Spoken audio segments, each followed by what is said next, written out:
Hello again. I'm here in Kansas City, home of the Super Bowl winning Chiefs, to meet with Paloma Juarez. Paloma has transformed her lived experience as a mother of 2 children with Pompe into policy activities that have benefited the global Pompe and the broad rare disease community. Paloma is an active leader in the EveryLife Foundation, serving on their Rare Disease Legislative Advocacy Advisory Committee. As a mentor in the program, she provided critical feedback as an advisory committee member for their cost of delayed diagnosis in rare disease study, and provided testimony before the Congressional Rare Disease Caucus. Her advocacy for Pompe newborn screening in her home state of Kansas helped result in its successful implementation in 2021.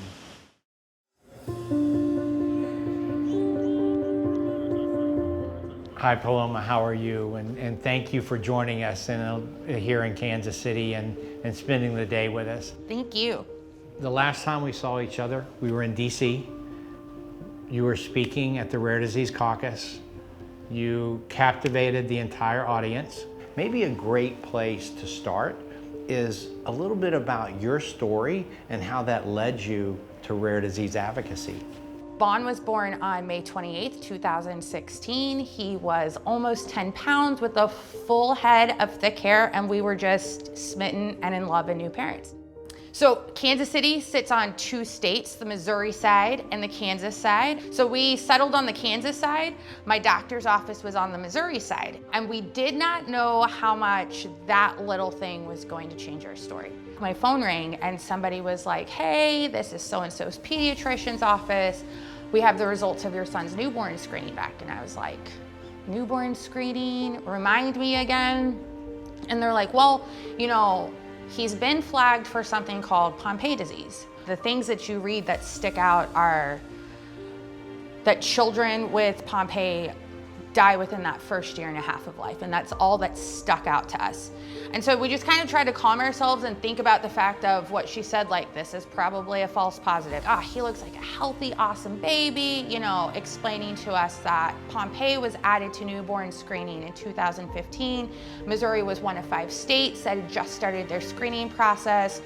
So the cardiologist comes in and says, hey, we're seeing enlargement in that left ventricle.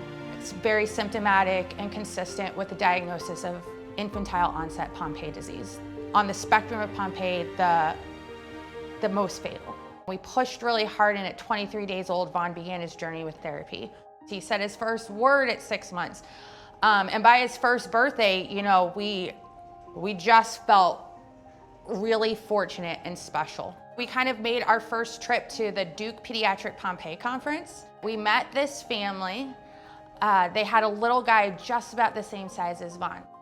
And come to find out, Vaughn and this little boy are 28 days apart. This little dude was already using a motorized wheelchair and had moments where his parents really thought that he was near death. We really decided, I think in that moment, that it was going to be our business to help add Pompe to newborn screening across the country. So the first place that we did it was in our home state. Here is this little boy and here is this little boy, 28 days apart. But look at the difference that that newborn screening had, not just in the ability to live, and all of these children have miraculous stories, but how many more opportunities could we create because of newborn screening? And that really changed the focus for them. So Kansas started screening in 2021 for Pompe, and it's still one of my favorite accomplishments. I met your 3 beautiful boys this morning. Can you tell us about their journey and how this has made them stronger, with 2 of them being diagnosed with Pompe, and some of the challenges that they've had? Yeah, I think very early on with Vaughn's diagnosis, we had this idea of creating opportunities and giving him a life that wasn't necessarily defined by his diagnosis, but understanding that that was the path and journey that he was on. Because we knew there was a 1 in 4 possibility for every single child of ours to have Pompe, we did an amnio with the twins. So we knew halfway through that pregnancy that Cohen was going to have this and how to begin this. So he was getting a lot of benefits. We knew early intervention with physical therapy, speech, all of those things mean so much. Vaughn very much became not just a trailblazer for his community, but a leader for his brother. And sometimes that's really hard because I still have this idea of, I wish I knew and could have done differently with him and saved him some of these challenges. Paloma, you have made such a difference in the state of Kansas and also the rare disease community across the U.S. For someone that's setting and wanting to get involved, what advice would you have for them to jump into the advocacy world and make a difference in the rare disease community? Just do it. Go out there and be vulnerable and honest about things that you hope to see differently or better.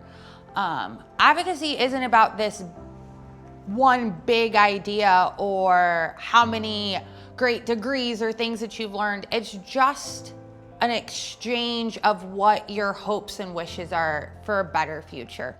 Congratulations on winning a 2024 Torch Award.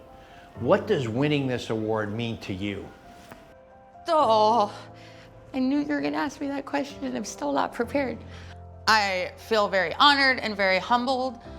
My parenting story seems incredible, as my girlfriend will say, but it's not. It's just, I have different circumstances I'm parenting around. So this just feels like an extension of what I'm doing as a parent.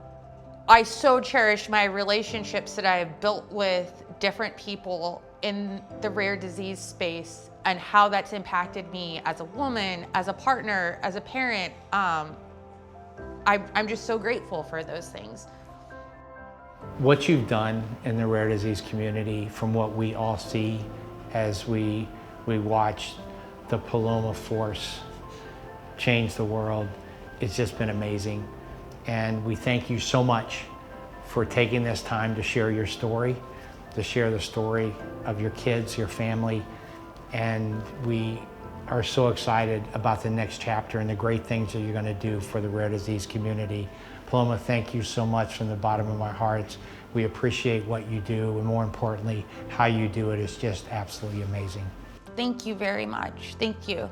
Truly honored. Thank you.